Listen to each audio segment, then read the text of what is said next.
O beabá da sustentabilidade.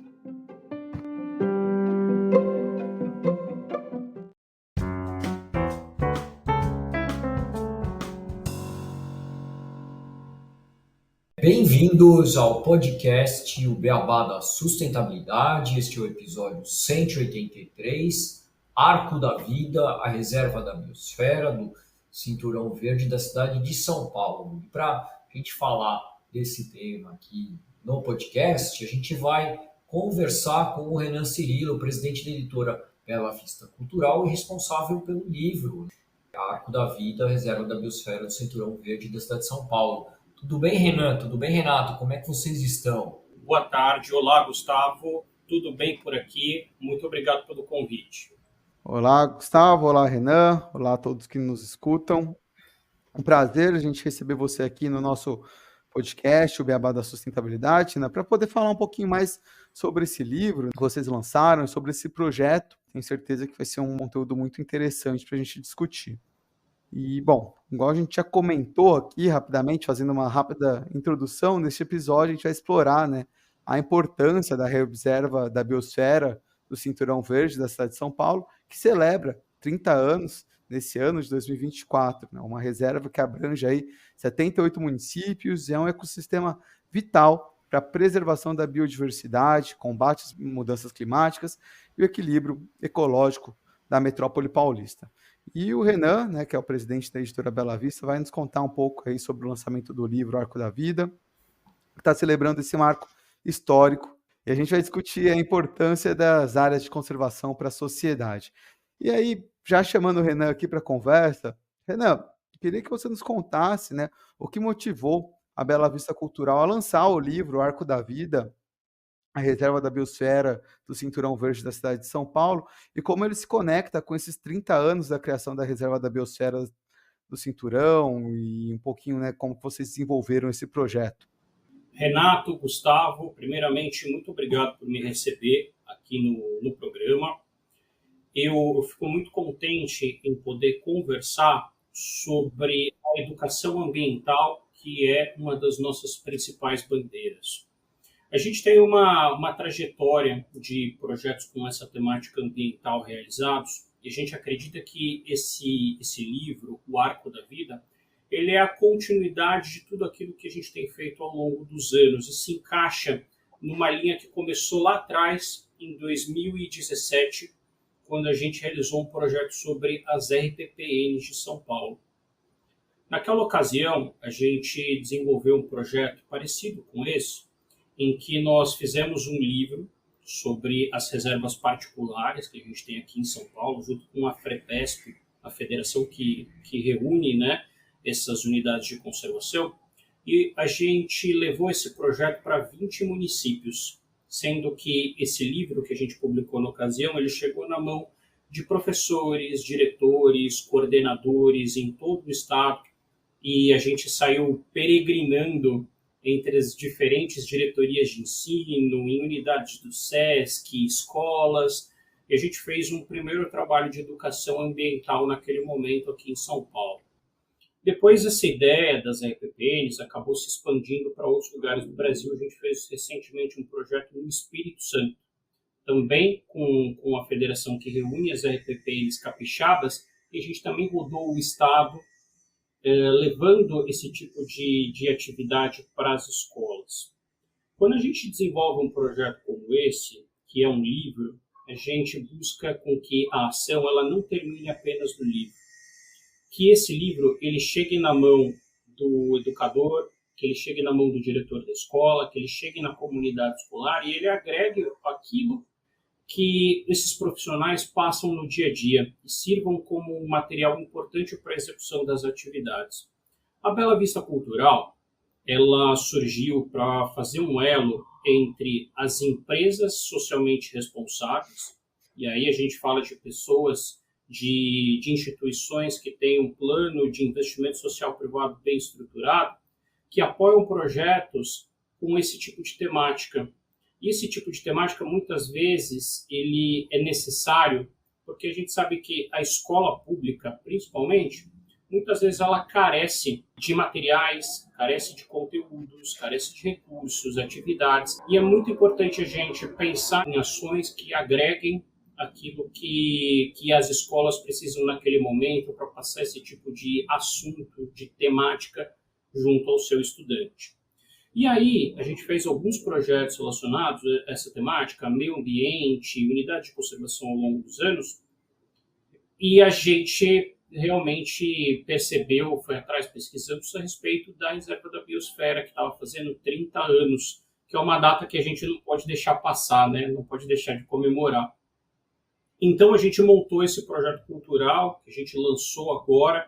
Nós estamos no pleno desenvolvimento das atividades dessa ação, e a gente só tem a agradecer aqui a entidades como, por exemplo, a Fundação Florestal, que entendeu que era muito importante a gente realizar esse trabalho, também os patrocinadores, a Combio, todas as pessoas que estão por trás dessa ideia. Com certeza, esse livro que está na mão do Gustavo agora, ele é o resultado de muitas cabeças pensantes, muitos braços, muitas pessoas que nos auxiliaram, e a gente está muito feliz em lançar isso agora para comemorar justamente esses 30 anos da Reserva da Biosfera. E, bom, um dos temas, né, que vocês abordaram, né, no livro, né, a biodiversidade, também o patrimônio cultural e material. Como é que essas questões elas estão interligadas com a preservação, né, do cinturão verde e com a vida, né, dos habitantes da cidade de São Paulo, da região metropolitana de São Paulo, né? Sim, Gustavo, as reservas da biosfera, elas são justamente entidades que aliam essa questão da conservação do meio ambiente com o desenvolvimento sustentável. E é algo que a gente bate muito na tecla das nossas ações de educação ambiental que a gente desenvolve. A gente sabe que a cidade de São Paulo, principalmente, e os municípios do entorno têm uma série de desafios relacionados, né, ao meio ambiente, à conservação, coisas que eu não preciso citar aqui, mas também existe um trabalho muito interessante que é feito em locais como esse ecossistema de unidades de conservação, que é a Reserva da Biosfera, e que abrange municípios não só do entorno de São Paulo, capital, mas também localidades que estão ali pelo interior, na Baixada Santista, no Vale do Paraíba, região de Sorocaba. E é muito interessante notar o trabalho que é feito ali de preservação, de conservação do meio ambiente, aliado aí à questão do desenvolvimento sustentável. A questão do desenvolvimento sustentável ela é muito importante quando você pensa na rede pública de ensino, e é algo que a gente sempre busca trazer dentro dos nossos projetos. A gente sabe que os currículos, muitas vezes, eles são desafiadores quando eles vão trazer esse tipo de assunto. E a gente sempre busca trazer abordagens um pouquinho diferentes, inovadoras, quando a gente pensa no estudante da rede pública. Então, por exemplo, o livro ele tem uma pegada um pouco de falar sobre as unidades de conservação, ele fala um pouco sobre o lado imaterial, ele fala um pouco sobre as pessoas que convivem nessas localidades. E esse livro ele é acompanhado de alguns materiais que visam que o docente receba esse livro e possa utilizar ele no dia a dia. Tem cartilhas pedagógicas, tem atividades formativas, tem palestras que a gente realiza junto aos docentes, como também aos estudantes, atividades lúdicas, e a gente sempre busca ressaltar a importância da gente alinhar a conservação, a preservação da nossa biodiversidade com também um lado imaterial, rico e de desenvolvimento sustentável que a gente tem que buscar aí nas nossas grandes metrópoles. Interessante esses diferentes formatos, Renan. Eu acho que isso faz parte, né, de toda uma questão da educação ambiental, igual você trouxe. E pelo que a gente tem conhecimento, né, parte da tiragem desse livro, né, vocês estão distribuindo para escolas públicas, né? Quais são as expectativas que vocês possuem do impacto de todo esse material educativo para os estudantes e professores, né, quando a gente trata diretamente da educação ambiental, desses diferentes formatos que você citou, né, os professores utilizarem isso e trazer uma visão de futuro, né, para as pessoas que vão receber essa educação e poder aplicar isso no dia a dia futuramente ou participar mais ativamente das discussões de sustentabilidade? Renato, foi muito legal você perguntar isso, porque a gente está agora num período de pleno desenvolvimento dessas ações educacionais em escolas. E a gente está tendo uns feedbacks muito interessantes dessas comunidades de ensino. Aqui na Bela Vista Cultural, apesar de a gente ter cultural no nome, a gente costuma dizer que a gente é uma empresa de educação, porque a gente realmente leva projetos que são importantes, úteis e interessantes para o desenvolvimento dessas comunidades escolares. Então, se a gente lança um livro, a gente com certeza vai fazer uma doação significativa dessa tiragem e vai trabalhar isso junto a esses locais que são beneficiados pelos nossos projetos. Então, esse livro ele foi distribuído em sua maior parte já para escolas aqui da cidade de São Paulo e alguns municípios da região metropolitana. E a gente está fazendo alguns trabalhos de educação ambiental que, baseados nessa cartilha pedagógica que eu comentei, que tem sugestões de atividades para o professor utilizar o conteúdo em sala de aula, nessas atividades formativas que a gente está dando, e no contato com os alunos, a gente está tendo uma devolutiva muito bacana dessas pessoas impactadas e beneficiadas. Uma atividade que a gente fez com os alunos recentemente envolveu uma visita a um dos parques mais emblemáticos que a gente tem aqui na Reserva da Biosfera, que é o Parque do Juqueri, aqui na região metropolitana de São Paulo. O que a gente fez? A gente foi até a escola, a gente doou exemplares desse livro para o corpo docente, fez as atividades formativas com eles, visando a utilização do conteúdo em sala de aula, e a gente conversou, num segundo passo, com os estudantes, para apresentar o que é a reserva, o que ela traz de biodiversidade, o seu lado imaterial, qual que é a importância dela para a gente, como que a reserva auxilia a qualidade do ar, os mananciais, a água, tudo que a gente é influenciado por essa reserva. Mas a gente conseguiu fechar uma parceria com o pessoal do Parque do Juqueri e nós conseguimos levar esses estudantes que receberam essa palestra para ver em loco essa unidade de conservação, como que funciona. Porque uma coisa é você falar disso, teoricamente, você ter o conteúdo no livro, mas você complementar aquele plano pedagógico, aquela experiência do aluno, levando ele para conhecer aquela reserva. E é muito interessante, porque essas escolas que a gente atendeu, ali na Zona Norte de São Paulo, você tem alunos que, por exemplo, nunca passaram do Rio Tietê para baixo, nunca conheceram o centro expandido da cidade de São Paulo. E aí, quando você pega um aluno, coloca no ônibus, leva numa reserva, ele vê aquilo, é uma expansão da mente. A gente acredita que agrega muito, não só o conteúdo teórico, mas você reforçar a atividade, a experiência, aquilo que o aluno recebe como um todo. Então, esse tipo de atividade está em pleno desenvolvimento, é muito importante para os nossos projetos, e a gente ainda vai ter algumas ações desse tipo realizadas até o final desse ano. Bem legal o que você falou agora, né? Porque a gente, acho que foi até num dos últimos episódios que a gente fez com o pessoal do Museu da Manhã, que era um tema exatamente da ligação do ser humano, né, com o entorno, com a natureza e tudo mais. E você mostra isso na prática, né? Como ainda está tendo essa quebra, né, das crianças não terem nem saído daquela sua região, micro-região, para o resto da cidade, né? Quanto mais conhecer os biomas, conhecer, então é um trabalho que é muito importante para a gente quebrar com esse movimento. Quando você comenta essa questão, é legal a gente pensar que tem várias formas de aprendizado, né? Tem aquelas pessoas que são mais visuais, tem aquelas pessoas que elas são mais táteis. Cada um tem uma facilidade maior com relação ao aprendizado. E quando a gente proporciona esse tipo de atividade, a gente acha muito interessante, porque o aluno ele passa a ver como aquilo é real, como ele sai da realidade dele, como existem tantas coisas no mundo além do ambiente onde vivem e como a gente está interligado como um todo. É muito interessante isso. Agora, nesse parque especificamente do Juqueri, uma questão que a gente ressaltou foi que esse parque é o único aqui da Grande São Paulo em que ele tem um trecho de cerrado. Ele é um parque que ele é mesclado entre Mata Atlântica e Cerrado.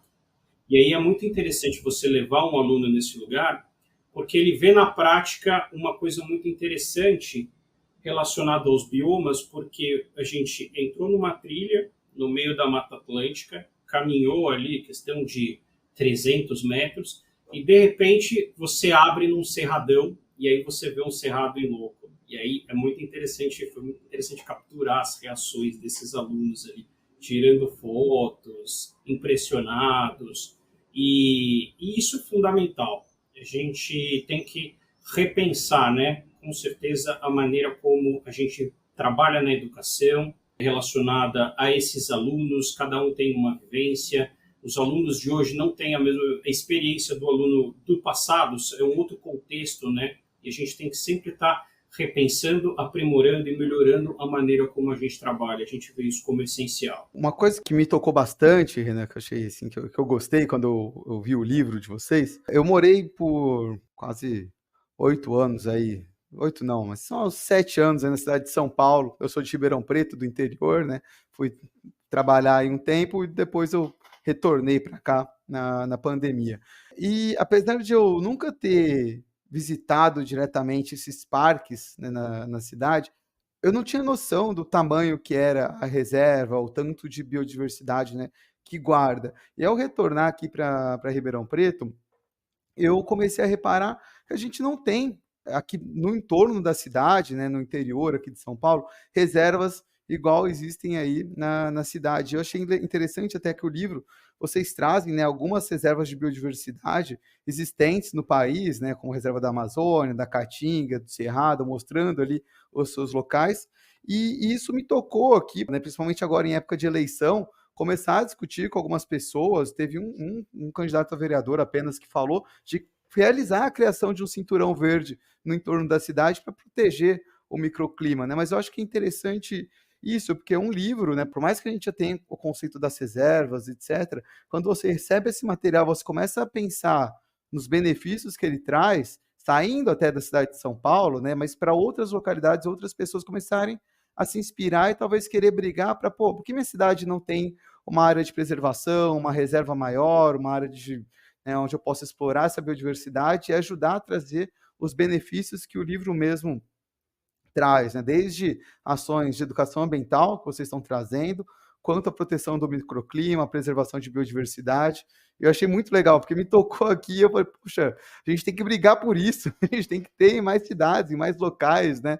Então, eu acho que esse é o potencial da literatura, quando você cria materiais como esse. Perfeito, Renato. A gente, em 2024, a gente enfrentou sérios desafios, né? Principalmente a região de Ribeirão Preto, relacionados às queimadas, às dificuldades relacionadas ao meio ambiente.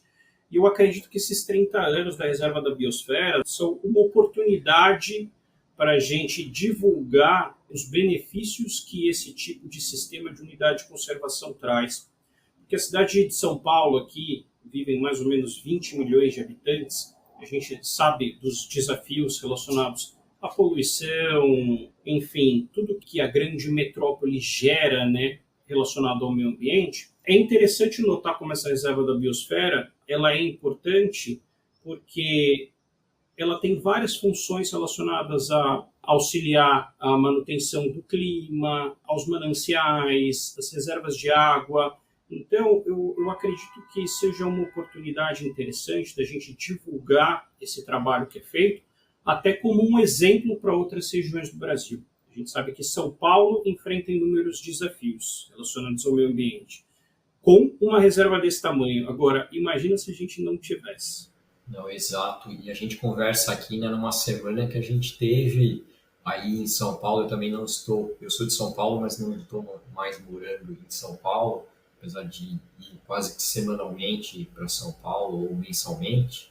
A gente viu na situação que aconteceu por causa das chuvas, né? Então mostra como a mudança climática é algo, né? São Paulo da minha infância era um clima que já é totalmente diferente do clima que a gente tem hoje, né, na cidade de São Paulo, né? Então, quando vocês fazem um projeto desse, que também trata, né, desse tipo de desafio, na sua opinião, qual que é o papel da sociedade civil e das políticas públicas para a gente conseguir enfrentar esses desafios em regiões urbanas como a cidade de São Paulo ou a metrópole de São Paulo? Ô, Gustavo, é interessante isso que você comentou sobre o clima da cidade que ele está mudando. Esses dias eu estava conversando com a minha mãe mora no interior. E aí ela veio para mim e perguntou: e aí, como que estão as coisas aí na Terra da Garoa? Eu virei e falei: mãe, que história é essa de Terra da Garoa? Aqui já não tem tanta garoa mais não, isso aí é coisa que tinha no passado, o clima mudou um pouquinho. E eu estava conversando também com outro amigo falando, né, a respeito do clima, essas diferenças que a gente tem visto, como as coisas estão mudando.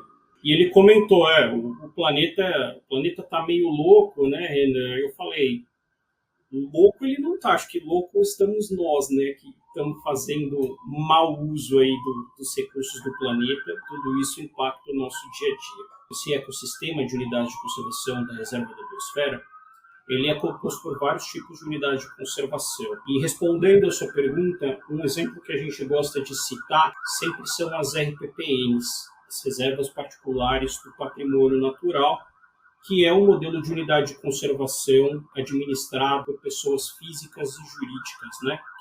Que é justamente os particulares que estão à frente aí desse tipo de reserva.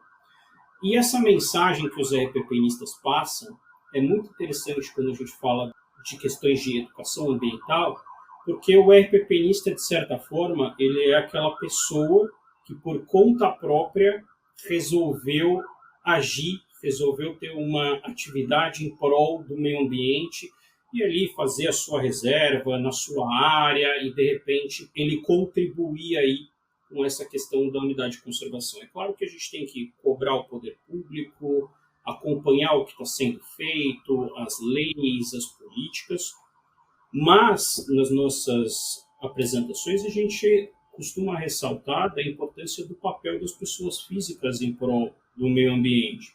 Então, quando a gente vai numa escola, a gente sempre busca falar sobre conceitos básicos relacionados à utilização racional da água, por exemplo, que a gente tem um grande desafio relacionado a isso. A gente também busca falar sobre lixo, a gente costuma falar sobre reciclagem, a gente costuma trazer exemplos práticos relacionados ao nosso papel em relação ao meio ambiente, como, por exemplo, o caso de enchentes, em que muitas vezes você tem um lixo que tampou aquela saída de água e você pode, de repente, estimular que esse tipo de desastre aconteça. Então, tem muitas coisas que, quando a gente está numa escola, a gente busca trazer exemplos práticos para o dia a dia. É claro que as políticas públicas são interessantes, são importantes, a gente tem que acompanhar, mas a gente acredita efetivamente que o papel do cidadão em prol do meio ambiente é fundamental também. E a gente só vai conseguir avançar quando a gente conseguir, com certeza, potencializar as duas coisas. Renan, você falou bastante nessa questão da educação ambiental, principalmente com escolas, né? Mas agora você saltou o papel do cidadão, né, de uma forma em geral, para que a gente possa potencializar a preservação do nosso planeta. Como que você entende que a gente pode levar a educação ambiental para outras pessoas que estão fora, né, desse ciclo aí de ensino básico, ensino fundamental? Porque eu acho que é de suma importância a gente educar as nossas crianças, porque elas têm uma maior conscientização, mas às vezes eu sinto que as pessoas, né, os adultos, eles às vezes ficam de fora e muitas vezes são pessoas que precisam ter mais acesso a esse tipo de conteúdo. Como que a Bela Vista Cultural trabalha isso? Vocês têm alguma forma de trabalhar além da publicação dos livros para tentar engajar cada vez mais diferentes gerações nessa educação ambiental?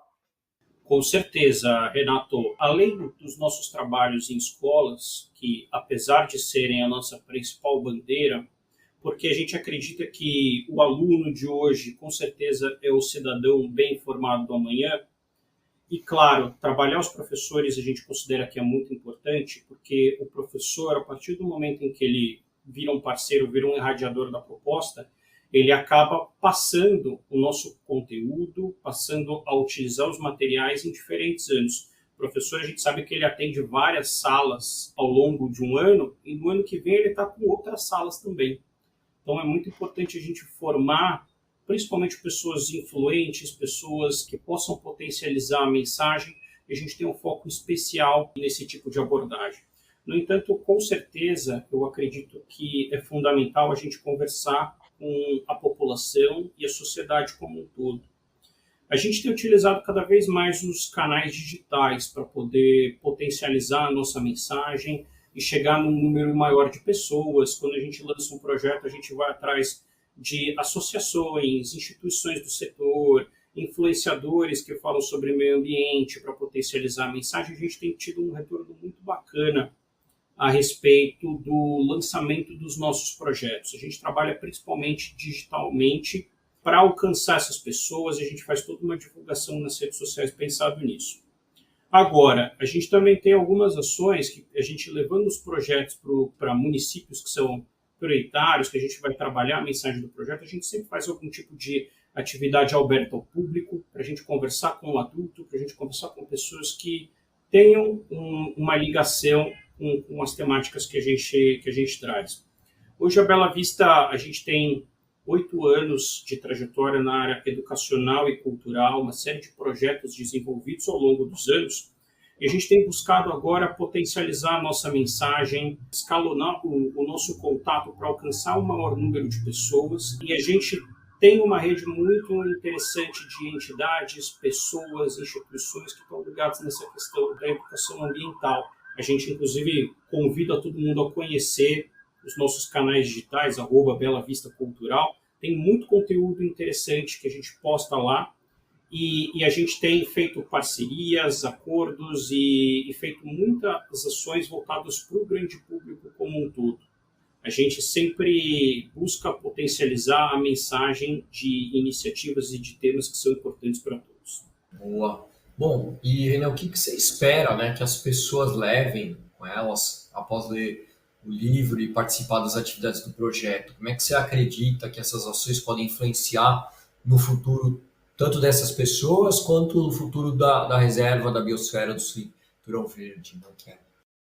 Gustavo, quando a gente procura uma instituição de ensino para receber o nosso projeto, a gente sempre faz uma mensuração prévia daquilo que a gente quer alcançar. E a gente define aí os nossos indicadores, do que a gente quer impactar, como que a gente quer impactar. E quando a gente está na escola, ao final do projeto, a gente consegue mensurar como que aquilo aconteceu por meio de pesquisas de opinião, por meio de avaliações. E a gente sempre busca ter um resultado quantitativo e qualitativo que faça sentido relacionado à realização desse projeto. Então, quando essas escolas receberem a gente, elas estão recebendo, na verdade, elas já estão participando de todo um programa que vai avaliar isso para a gente, com certeza, melhorar o nosso trabalho e verificar os pontos que foram muito positivos e também aqueles que a gente consegue melhorar para a execução dos próximos projetos. Eu acredito que esse processo de autoavaliação é muito importante para a realização das nossas atividades. E a gente espera que a mensagem desse projeto do Arco da Vida possa tornar essa reserva como um todo mais conhecida.